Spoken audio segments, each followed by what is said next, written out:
हम class 11th का chapter 11 discuss कर रहे हैं। क्वेश्चन है why CP is greater than CV. ये बहुत इंपॉर्टेंट क्वेश्चन है, कभी एग्जाम में ये क्वेश्चन पूछ लेते हैं। देखो सीपी की वैल्यू सीवी से ज़्यादा होती है। इसका मतलब क्या है?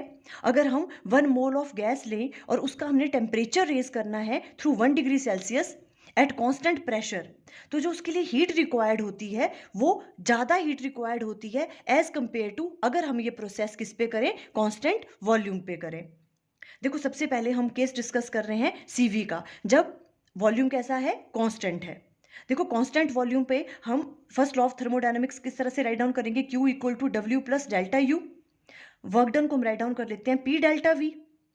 अब देखो अगर वॉल्यूम कांस्टेंट है तो वॉल्यूम चेंज ही नहीं होगा, तो चेंज इन वॉल्यूम की वैल्यू क्या होगी, जीरो, बिकॉज वॉल्यूम तो कांस्टेंट है। तो ये वाली टर्म क्या हो जाएगी, जीरो हो जाएगी।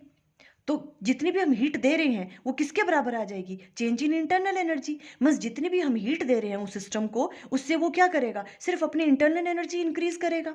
इंटरनल एनर्जी इंक्रीज करने का मतलब क्या है, टेम्परेचर इंक्रीज करेगा। तो हमें क्या करनी पड़ेगी, कम ही हीट हम देंगे और हम जितनी भी हीट देंगे उससे क्या कर लेगा वो सिस्टम, अपनी इंटरनल एनर्जी या तो आप कह सकते हो अपना टेम्परेचर इंक्रीज कर लेगा। अब अगर हम बात करें कांस्टेंट प्रेशर की, तो कांस्टेंट प्रेशर में भी फर्स्ट लॉ ऑफ थर्मोडायनामिक्स हम इस तरह से राइट डाउन करेंगे। बट कांस्टेंट प्रेशर के केस में अब वॉल्यूम तो कांस्टेंट नहीं है, तो चेंज इन वॉल्यूम जीरो नहीं होगा।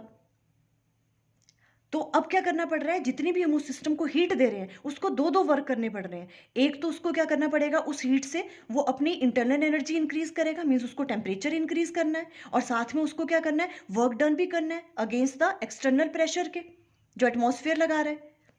तो अब हम जो भी हीट दे रहे हैं उससे उसको सिर्फ अपना टेम्परेचर ही रेज नहीं करना है, उससे उसको वर्क डन भी करना है। इसलिए कांस्टेंट प्रेशर के केस में हमें क्या करना पड़ेगा, ज़्यादा हीट देनी पड़ेगी, एडिशनल हीट रिक्वायर्ड होती है किस केस में, कांस्टेंट प्रेशर के केस में। दैट्स वाई सीपी की वैल्यू जो है वो सीवी से ज़्यादा होती है। फुल एक्सप्लेनेशन की वीडियो का लिंक स्क्रीन पे आ रहा होगा। Thank you.